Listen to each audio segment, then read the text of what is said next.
Unser Hobbyanwender Tobias Rebel und seine Freunde hatten eine tolle Idee für ein Geburtstagsgeschenk. Einen einzigartigen Wrestling-Gürtel mit dem Motiv der Band Slipknot für ihren Freund Seppi.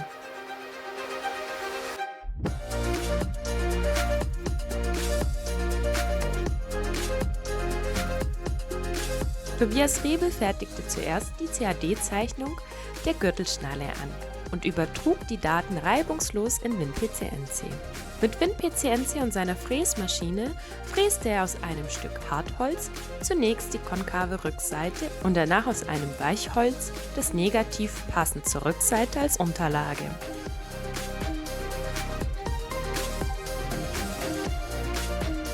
Im nächsten Schritt hat Tobias Rebel das Motiv der Gürtelschnalle auf die konvexe Vorderseite gefräst. Für die Vorder- und Rückseite hat er alle Programme in 2,5D verwendet und für das Freifräsen der Konturen 2D. Insgesamt hat die Bearbeitung des Gürtels über 20 Stunden gedauert und war somit eins der aufwendigeren Projekte von Tobias Rebel.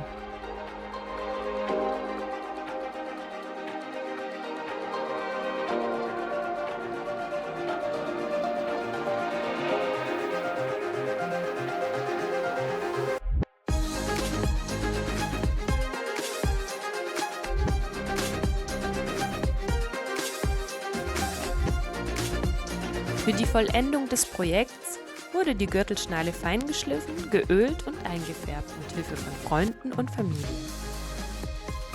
Die örtliche Sattlerin kümmerte sich um das Leder, das dem Gürtel die abschließende Veredelung verlieh. Dieses beeindruckende Projekt zeigt nicht nur das handwerkliche Geschick von Tobias Rebel, sondern auch die Vielfalt an Möglichkeiten, die sich mit WinPC NC ergeben.